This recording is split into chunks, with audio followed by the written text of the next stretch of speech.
विकसित भारत बनाएंगे। बहुत बहुत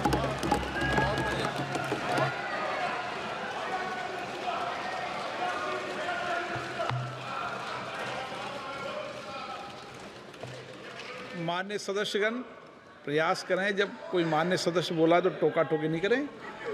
श्रीमती सुश्री बांसुरी स्वराज।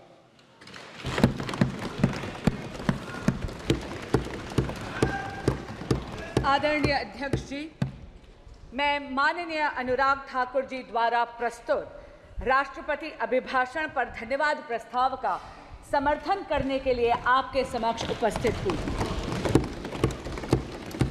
अध्यक्ष जी, मैं आपका और अपनी पार्टी का धन्यवाद करती हूं कि इतने महत्वपूर्ण मुद्दे पर मुझे अपना मत रखने का अवसर मिला है।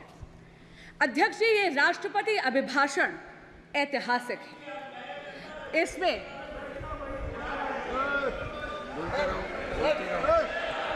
ये अभिभाषण ऐतिहासिक है और ये ऐतिहासिक इसलिए है अध्यक्ष जी क्योंकि इसमें एक दशक के मोदी सरकार की अद्वितीय कार्यों का चित्रण ही नहीं बल्कि आने वाले स्वर्णिम काल यानी विकसित भारत के संकल्प का उद्घोष भी है। मोदी जी की जन कल्याणकारी योजनाओं का असर और उनके विकसित भारत के विजन के जो जनता का अगाध विश्वास था, उसी के कारण से अध्यक्ष जी एनडीए को तीसरी बार जनता ने पूर्ण बहुमत का जनादेश दिया। महामहिम राष्ट्रपति जी ने अपने अभिभाषण के पैराग्राफ 3 में जो कहा है, आपके माध्यम से समक्ष के पूरे सदन के समक्ष पुनः दोहराना चाहूंगी। 2024 का चुनाव नीति, नियत, निष्ठा और निर्णयों पर विश्वास का चुनाव रहा है। मजबूत और निर्णायक सरकार में विश्वास, सुशासन, स्थिरता और निरंतरता में विश्वास, ईमानदारी और कड़ी मेहनत में विश्वास, सुरक्षा और समृद्धि में विश्वास, सरकार की गारंटी और डिलीवरी पर विश्वास, विकसित भारत के संकल्प में विश्वास। मेरी सरकार ने 10 वर्षों में सेवा और सुशासन का जो मिशन चलाया है, ये उस पर मोहर है। अध्यक्ष जी, एक दशक में ये पहली बार ऐसी सरकार भारत में आई है जिसकी कथनी और करनी में अंतर नहीं है। जो कहा वो किया। धारा 370 हटाई, जो कहा वो किया। भव्य राम मंदिर का निर्माण किया, जो कहा वो किया। सीएए लेकर आए, जो कहा वो किया। 1 रैंक 1 पेंशन लाए, जो कहा वो किया। मेक इन इंडिया की नींव रखी, जो कहा वो किया। पिछले 10 वर्षों में मोदी सरकार ने भारत की अर्थव्यवस्था को इतना सशक्त करा है कि अध्यक्ष जी, हम 11वीं सबसे बड़ी अर्थव्यवस्था की जगह मात्र 1 दशक में विश्व की वैश्विक पटल पर 5वीं सबसे बड़ी अर्थव्यवस्था बनी। और अध्यक्ष जी, ये असाधारण परिस्थितियों में हुआ है। पूरा का पूरा विश्व कोविड-19 की महामारी से जूझ कर निकला है। अभी भी विश्व के कई देश हैं जो युद्ध की अग्नि में झुलस रहे हैं, लेकिन भारत मोदी जी के नेतृत्व में वैश्विक पटल पर तीसरी सबसे बड़ी अर्थव्यवस्था बनने के पथ पर अग्रसर है। हमारे माननीय प्रधानमंत्री नरेंद्र मोदी जी ने 2047 तक भारत को एक विकसित राष्ट्र बनाने का एक संकल्प लिया है। इस संकल्प के 4 मुख्य स्तंभ हैं। पहला स्तंभ युवा शक्ति, दूसरा नारी शक्ति, तीसरा किसान कल्याण और चौथा गरीब कल्याण। अध्यक्ष जी, यदि आप युवा शक्ति की बात करते हैं तो किसी भी प्रकार का अवसर यदि आप भारत की युवा शक्ति के समक्ष प्रस्तुत करते हैं तो उस अवसर का लाभ लेने के लिए युवा शक्ति चूकती नहीं है। शिक्षा के पर्याप्त अवसर हुए, इसके लिए मोदी सरकार ने एक दशक में 7 नए IITs, 16 नए ट्रिपल IITs, 7 नए IIMs, 15 AIIMS hospitals, 315 medical colleges और 390 नए विश्वविद्यालय स्थापित करे हैं। स्टैंड अप इंडिया और स्टार्टअप इंडिया की अगर हम बात करें तो इन 2 योजनाओं के कारण अध्यक्ष जी, देश का युवा जॉब सीकर की जगह जॉब क्रिएटर बना है। इस जॉब क्रिएशन से वेल्थ क्रिएशन की तरफ वो अग्रसर है। और आप जैसे माननीय अनुराग ठाकुर जी ने भी सदन के समक्ष रखा, आज भारत स्टार्टअप इकोसिस्टम में विश्व की 3rd लार्जेस्ट इकोसिस्टम है। अध्यक्ष जी, मुद्रा योजना में स्वरोजगार के लिए आप ये देखिए 46 करोड़ युवाओं ने 26 लाख करोड़ रुपए का ऋण आसानी से लिया है। आज देश में 1,81,000 स्टार्टअप कंपनियां हैं, जिसमें से 100 से अधिक यूनिकॉर्न्स हैं। पिछले 10 वर्षों में Bharat ease of doing business के इंडेक्स पे 142nd पोजीशन से 63rd पोजीशन पे पहुंचा है।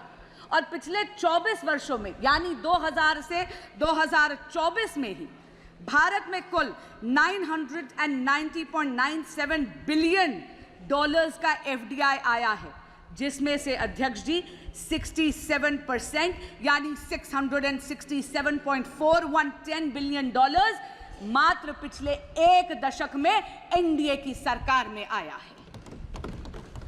Today, Bharat has become a leader in the world of manufacturing. चाहे इलेक्ट्रॉनिक्स हो, चाहे ऑटोमोबाइल हो, चाहे रक्षा उपकरण हो, भारत एक अग्रणी निर्माता के रूप में वैश्विक पटल पर उभर रहा है। और इस नई दुनिया में microchips are the new oil. Semiconductors और चिप मैन्युफैक्चरिंग की दुनिया में भारत कहीं पीछे ना छूट जाए, इसके लिए मोदी सरकार 1.25 लाख करोड़ रुपए का इंफ्रास्ट्रक्चर पहले ही उद्घाटित कर चुकी है। असम में 27,000 करोड़ का सेमीकंडक्टर का प्लांट भी बन रहा है। वो दिन दूर नहीं अध्यक्ष जी, जब चिप मैन्युफैक्चरिंग और सेमीकंडक्टर्स की दुनिया में Bharat will be a global leader. प्रधानमंत्री नरेंद्र मोदी जी के नेतृत्व में भारत में बहुत ही ट्रांसफॉर्मेटिव प्रोग्राम्स आए हैं, जैसे डिजिटल इंडिया, जैसे मेक इन इंडिया, जैसे स्टार्टअप इंडिया। इनके कारण भारत के युवाओं की एंटरप्रेन्योरियल स्पिरिट को बहुत ज्यादा प्रोत्साहन मिला है। अब हम आते हैं विकसित भारत के दूसरे स्तंभ पर, यानी नारी शक्ति। अध्यक्ष जी, हम सब ने सुना है कि चूल्हे की रोटी का स्वाद बड़ा गजब है, लेकिन उस चूल्हे की रोटी के स्वाद के चक्कर में मेरे देश की मातृशक्ति के फेफड़े झुलस जाते हैं। पहले जाती है, लकड़ी काटती है या लकड़ी बींदती है, गठरी सर पर लेकर आती है, 20 से 25 मिनट लगते हैं चूल्हा सुलगाने में। लेकिन नरेंद्र मोदी जी ने 10 करोड़ से ज्यादा उज्ज्वला गैस कनेक्शंस देके मातृशक्ति को धुएं की जिंदगी से निजात दी। हमारे देश में बचत की आदत हमारे देश में एक को मातृशक्ति ने सिखाई। आप सबको याद होगा वो नानी जो रामायण के पन्नों में पैसे छुपाती, वो दादी जो चीनी के जार में पैसे छुपाती है। अरे उन चोरी के पैसों से कुल्फी फलूदा खाने की मिठास ही अलग है। लेकिन कितनी अचंभे की बात है अध्यक्ष जी, जिस मातृशक्ति ने देश को बचत सिखाई, उनके पास बैंक अकाउंट ही नहीं थे। नरेंद्र मोदी जी प्रधानमंत्री जन धन योजना के तहत देश की मातृशक्ति को फॉर्मल बैंकिंग सेक्टर का उन्होंने उसे हिस्सा बनाया। अध्यक्ष जी, 50 करोड़ से अधिक बैंक के खाते खुले प्रधानमंत्री जन धन योजना में, जिसमें से 56% महिलाओं के खाते थे। हमारे यशस्वी प्रधानमंत्री नरेंद्र मोदी जी ने यह भी सुनिश्चित करा कि महिलाओं के स्वरोजगार के लिए उनके पास आर्थिक सपोर्ट यानी फाइनेंशियल सपोर्ट की उपलब्धता हो। प्रधानमंत्री मुद्रा योजना के तहत कुल ऋण जो सैंक्शन हुए हैं उसमें से 69% महिलाओं के लिए सैंक्शन हुए। इसी तरह स्टैंड अप इंडिया के तहत अध्यक्ष जी 84% ऋण महिलाओं के लिए सैंक्शन हुए। एनडीए सरकार ने 1 करोड़ लखपति दीदी का जो टारगेट रखा था सेल्फ हेल्प ग्रुप मूवमेंट के माध्यम से, वो तो पहले ही लक्ष्य प्राप्ति हो गई है। इसलिए मोदी सरकार ने अब ये लक्ष्य बढ़ाकर 3 करोड़ महिलाओं को लखपति दीदी बनाने का रखा। अध्यक्ष जी, महिलाओं को सशक्त बनाने के उद्देश्य से प्रधानमंत्री जी लाए हैं नमो ड्रोन दीदी। मेरे देश की बहन बेटियां अब ड्रोन पायलट बनेंगी। न केवल इससे कृषि कार्य में आधुनिक तकनीक का इस्तेमाल होगा, लेकिन आप ये देखिए समाज की सोच में भी अंतर पड़ेगा। It is going to not only leverage technology for modernisation of agrarian economy of India, but also will ensure a tectonic shift in the psychology of the society. NaMo drone दीदी विकसित भारत के 2 पहलुओं को छूती है, कृषि कल्याण और महिला शक्ति। महिलाओं का लेकिन वास्तविक और असली सशक्तिकरण तब होता है जब वो नीति निर्माण में हिस्सा बनती है। अध्यक्ष जी, यहाँ पे कई सदस्य हैं, यहाँ पे आदरणीय हरसिमरत कौर जी भी बैठी हैं, वो तो स्वयं इस बात की साक्षी हैं कि 16वीं लोकसभा में तब की माननीय विदेश मंत्री श्रीमती सुषमा स्वराज ने राष्ट्रपति अभिभाषण के धन्यवाद प्रस्ताव के अनुमोदन के वक्त एक इच्छा प्रकट करी थी 33% महिला आरक्षण के लिए, ताकि महिलाओं का राजनीतिक सशक्तिकरण हो सके।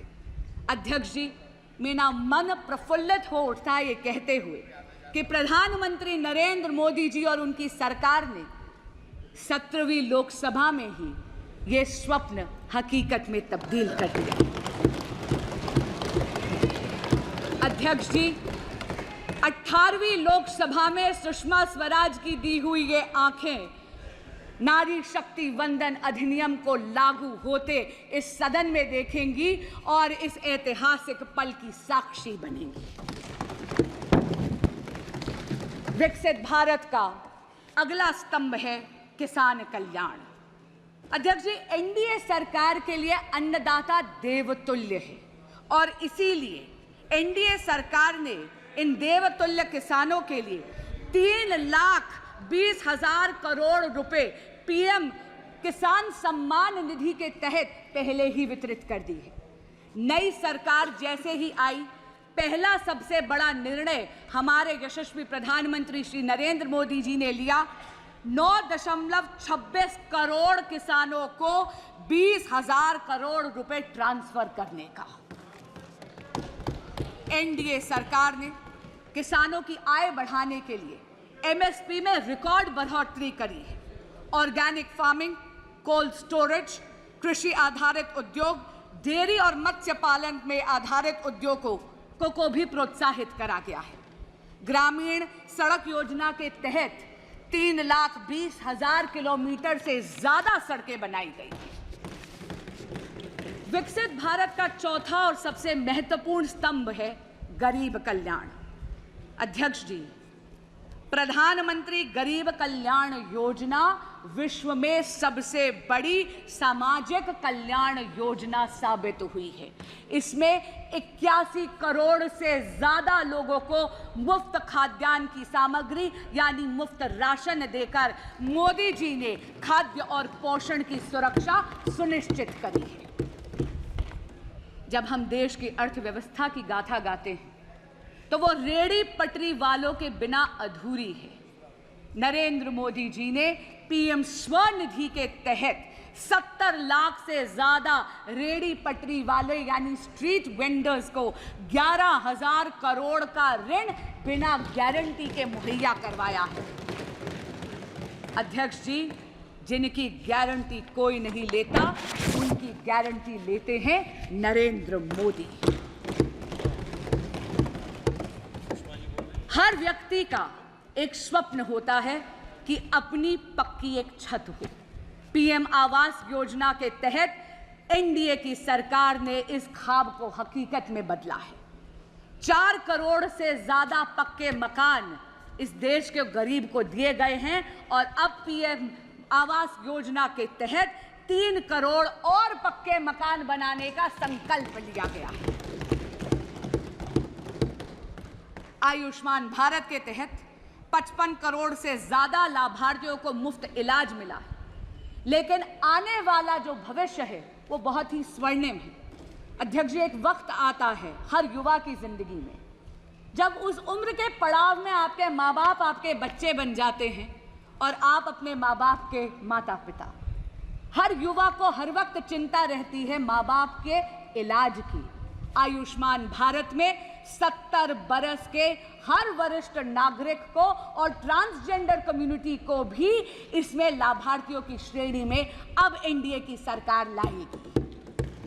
कितनी राहत की बात है, इस देश का युवा भी अब सांस ले सकता है कि 5 लाख रुपया सालाना माँ बाप की हेल्थ के प्रति सरकार मुहैया करवाने वाली है।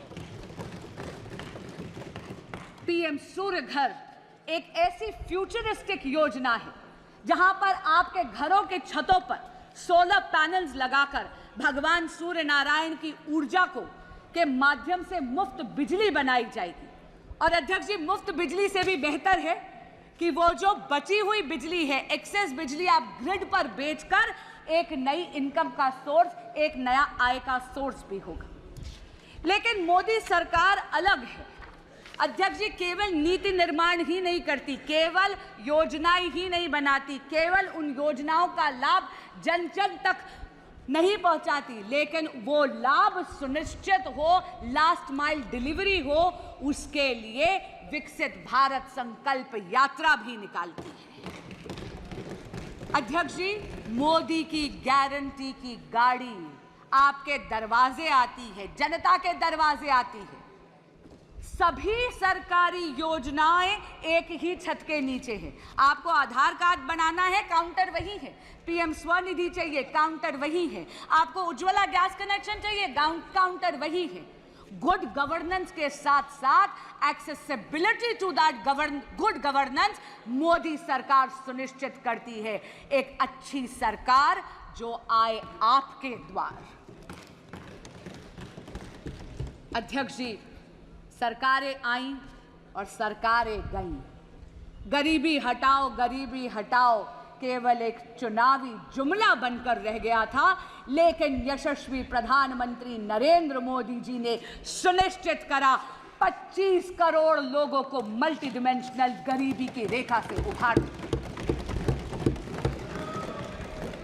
आज का दिन एक बहुत ही महत्वपूर्ण दिन है। अध्यक्ष जी, मैं स्वयं एक वकील हूं और खुद अपने व्यक्तिगत अनुभव से कहती हूं कि आज का दिन 1 जुलाई हम वकीलों की फ्रेटर्निटी में उत्साह का माहौल लाने वाली है, क्योंकि 1 जुलाई से भारत में भारतीय न्याय संहिता लागू हो रही है।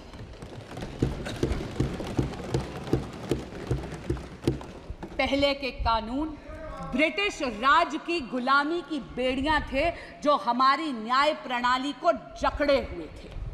पहली बार भारत में एक ऐसी दंड प्रणाली आ रही है जिसका ध्येय न्याय होगा। क्योंकि अध्यक्ष जी, जब कोई ऐसा कानून विलायती हुकूमत बनाती है तो उसका उद्देश्य न्याय नहीं होता, उसका उद्देश्य दमन होता है, क्योंकि वो चाहती है कि उसके हुकूमत बरकरार रहे। लेकिन पहली बार देश में भारतीय दंड प्रणाली आएगी जिसका ध्येय न्याय होगा, न्याय को प्राथमिकता देगी। और हमारे यहाँ कहते हैं justice delayed is justice denied. ये वो क्रिमिनल सिस्टम होगा लॉज का जो एक एक्सपीडियंसी लाएगी, एक तेजी लाएगी भारत के क्रिमिनल जस्टिस सिस्टम में। कम्युनिटी पेनल्टी पहली बार भारत में इंट्रोड्यूस हो रही है। इसका मतलब है at the heart of these laws is not only deterrence of law and punishment, but also a sense of reformation. इन सभी ट्रांसफॉर्मेटिव, फ्यूचरिस्टिक, पाथ ब्रेकिंग कारणों के कारण ही भारत ने एनडीए की सरकार को तीसरी बार पूरा बहुमत दिया है। पर अध्यक्ष जी, विपक्षी गठबंधन ऐसा प्रदर्शित करता है जैसे कि नारायणी सेना इनके पाले में खड़ी है। पर अध्यक्ष जी, इतना जरूर कहूंगी, कृष्ण तो कर्म के कायल हैं, इसलिए उनका आशीर्वाद तो नरेंद्र मोदी जैसे कर्मयोगी पर पुनः बरसा है। विपक्ष चाहे ये दिखाने का प्रयास करे कि स्वयं अक्षोहिणी सेना उनके पास है। अध्यक्ष जी, बहुत चौंकाने वाली बात है कि वो विपक्ष जिसने आपातकाल लगाने का अधर्म करा, वो विपक्ष जिसने भारत के संविधान को गला घोटने का अधर्म करा, जिसने इस देश के लोकतंत्र की हत्या करने का अधर्म करा, वो विपक्ष जिसके गठबंधन के सदस्य आज भी दिल्ली में एक कॉन्स्टिट्यूशनल क्राइसिस क्रिएट करते हैं क्योंकि वो अपनी जिद पे अड़े हुए हैं कि वो अपनी सरकार जेल से चलाएंगे। क्यों? क्योंकि वो सत्ता के मोह में मदमस्त हैं और दिल्ली उनके इस मोह से त्रस्त है। अध्यक्ष जी, बड़ी अजीब बात है, दिल्ली आज पानी के लिए तरस रही थी, एक बारिश हो गई तो पानी से त्रस्त हो गई।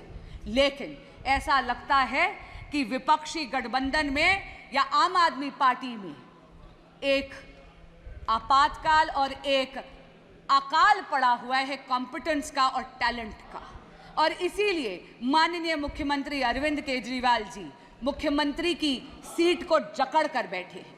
मैं पूछना चाहती हूं, ऐसा विपक्ष जो पॉलिसी पैरालिसिस का अधर्म करता है, जो लैक ऑफ गवर्नेंस का अधर्म करता है, वो धर्म की बात कर कर इस सदन में कैसे आड़े आ सकता है जब ये सदन इमरजेंसी की रेजोल्यूशन पास करना चाहता है, इस इमरजेंसी का खंडन करते हुए।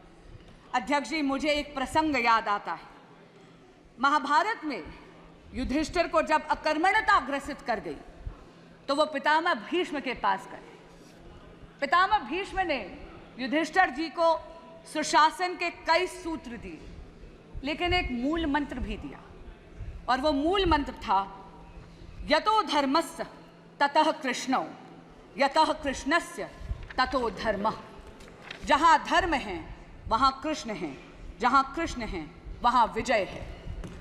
अध्यक्ष जी, धर्म तो नरेंद्र मोदी जी के ही पाले में खड़ा है। लोकतंत्र में मतदाता देवतुल्य होता है। 6 दशक में तीसरी बार लोकतंत्र में भारत के देवतुल्य मतदाता ने विजय श्री का आशीर्वाद एनडीए की सरकार को नरेंद्र मोदी जी के नेतृत्व में दिया है। कुछ दिन पहले मैंने टीवी पे देखा, विपक्ष के एक बहुत ही बड़े नेता मीडिया के बंधुओं से अयोध्या धाम से जीते हुए अपने जनप्रतिनिधि का परिचय करवा रहे थे और उन्होंने कहा, ये हैं अयोध्या के राजा। अध्यक्ष जी, ये विपक्ष की राजसी मानसिकता को परिलक्षित करता है।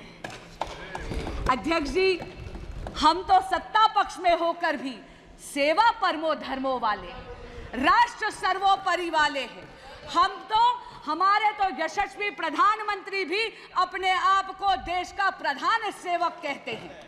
अध्यक्ष जी, हमारे तो राजा राम हैं, धर्म हमारा काम है, जपते तो हम माँ भारती का नाम है, इसीलिए तो नरेंद्र मोदी के सामने फेल बाकी सारे तमाम हैं। रिफॉर्म, परफॉर्म और ट्रांसफॉर्म के वर्क एथिक के साथ साथ, सबका विकास, सबका विश्वास और सबका प्रयास, इस मूल मंत्र को आत्मसात करते हुए विकसित भारत के संकल्प को सिद्धि तक लेकर जाएगी एनडीए की यह सरकार, मुझे ये पूर्ण विश्वास है। लेकिन मैं साथ में ये आशा भी करती हूँ कि ये सदन एकजुट होकर उस संकल्प को सिद्धि तक ले जाने में मदद अवश्य करेगा।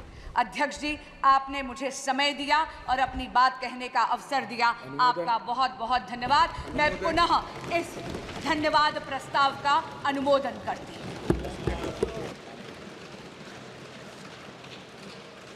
सभा की कार्रवाई 2:10 तक के लिए स्थगित की जाती है।